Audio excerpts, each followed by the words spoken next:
Привет, добрый день. Je suis très fière de vous et très contente que vous avez décidé de continuer l'apprentissage de la langue russe, malgré tout. Et aujourd'hui, dans cette leçon, je ne vais pas vous gêner avec la grammaire, mais ce sera plutôt une leçon consacrée au vocabulaire. Donc ça vous permettra d'enrichir votre vocabulaire russe et de comprendre un peu la mentalité russe, ce qui est très important aussi quand vous apprenez la langue. Итак, поехали! Alors, dans cette leçon, vous en apprendrez plus sur les noms propres russes. Si vous avez regardé la leçon précédente, numéro 7, donc vous avez déjà entendu parler d'un tel phénomène russe qui est un patronyme. Et vous avez déjà compris comment vous adresser à la personne à qui vous voulez montrer du respect. Par exemple, à votre partenaire, client ou au père de votre ami, disons. Mais les prénoms russes ont aussi un phénomène inverse.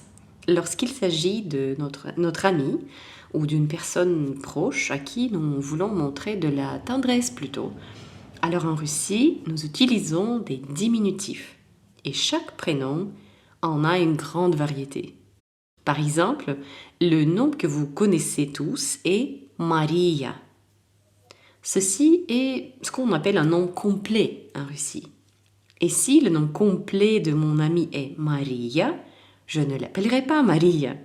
Je vais l'appeler Masha, Машка, Машенька, Машуня, Маруся, Маришка, etc.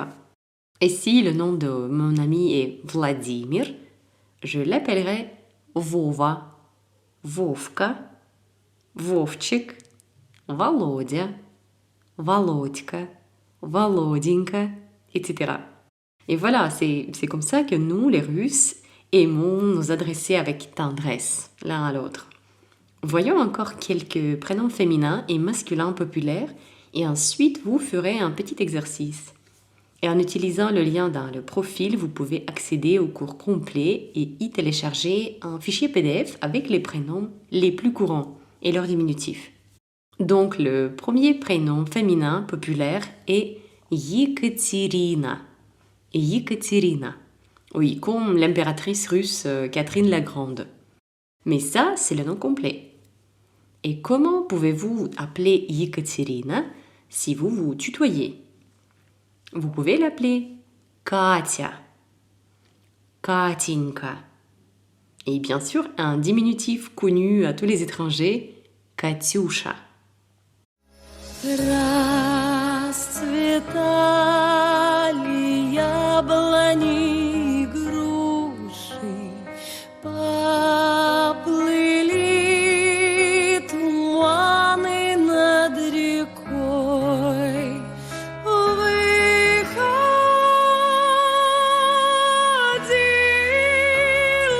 на берег Катюша.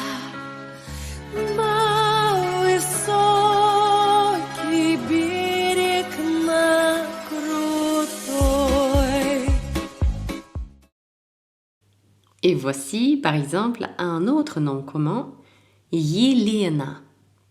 Yelena. Yelena, en Russie, s'appelle Lena, Леночка, Ленуся, Аленка, Аленушка. Un autre prénom populaire en Russie est Anna. Voici comment vous pouvez vous adresser à Anna qui est russe. Аня, Анечка, Аннушка, Анюта, Анютка, Нюра et même Нюточка. Natalia, un autre prénom très fréquent, peut être appelé Natacha, Наташка, Ната, Наточка, Наташенька, Natouля. Tous les étrangers que je connais sont toujours étonnés que Natalia et Natasha, c'est le même prénom et pas deux prénoms. Et voilà, ce sont tous des diminutifs d'un seul nom. Et oui, chaque Russe connaît tous ces diminutifs pour chaque prénom.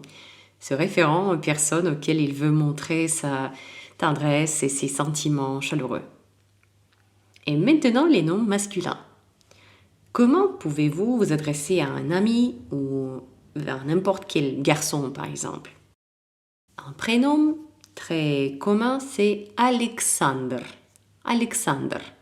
Et les diminutifs de ce prénom sont Sasha, Sashka, Sanya, Sanyok et même Shurik. Donc voilà, vous pouvez imaginer que Alexandre et Shurik, c'est le même prénom, la même personne. Alexei peut être appelé Lyosha, Lyoshka, Lyocha, Alyosha, Alyoshka, Alyoshenka. Dmitri, c'est Dima, Dimka, Dimon, Dimchik, Dimula. Ou par exemple Ivan, le nom qui est probablement le nom russe le plus célèbre au monde, peut être appelé Vanya, Vanyusha, Vanyushka, Vanichka, Ivanushka. À propos, il y a un conte folklorique russe merveilleux qui s'appelle Сестрица Аленушка и братец Иванушка. Сестрица Аленушка и братец Иванушка. Vous avez probablement déjà deviné que ce sont des diminutifs des prénoms Yelena et Ivan.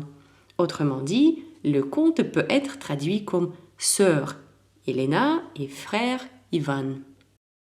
J'ai préparé un extrait pour vous. Écoutez attentivement les noms prononcés et vous verrez également le lien vers ce conte en entier à l'écran.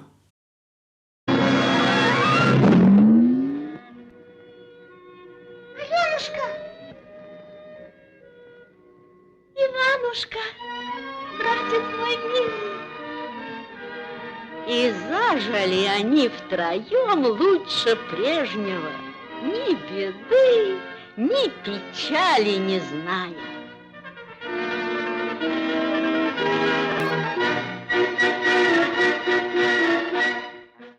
Faisons maintenant un exercice. Vous verrez des personnes russes célèbres et leur nom complet, nom de famille et patronyme. Donc imaginez que vous les connaissez personnellement et que vous vous adressez à cette personne. Comment diriez-vous? Par exemple, Dmitri Anatolievich Medvedev. Привет, Дима. Maintenant, c'est votre tour. Maria Юрьевна Шарапова. Владимир Владимирович Путин. Наталья Михайловна Водянова. Иван Андреевич Ургант. Maintenant, vous pouvez imaginer pourquoi un homme qui s'est présenté à vous comme Alexandre Sergeyevich est soudainement appelé par sa femme comme Sashula, par exemple. Parce que Sashula, c'est un diminutif de Alexandre. Et aussi, dans cette leçon, pour enrichir votre vocabulaire russe, nous apprendrons les mois de l'année. Et votre exercice sera lié au mois de l'année. Donc, écoutez attentivement, ou mieux encore notez-les dans votre cahier ou téléchargez le PDF. Vous êtes déjà capable d'utiliser des mois en russe, même au niveau débutant, car leur prononciation est très similaire à celle du français ou de l'anglais. Il y a quelques nuances, mais la plupart des mots sont similaires. Bien sûr, faites attention à l'accent tonique. Ce n'est pas toujours sur la dernière syllabe, comme en français. Поехали. Январь. Январь. Февраль. Февраль. Март. Март. Апрель. Апрель. Май. Май. Июнь. июнь, июль, июль, август, август, сентябрь, сентябрь, октябрь, октябрь, ноябрь, ноябрь, décembre, décembre. Maintenant, écrivez dans les commentaires quel mois est votre день рождения. День рождения. Cela veut dire dans quel mois vous avez l'anniversaire. C'est tout pour aujourd'hui. À bientôt. Пока-пока.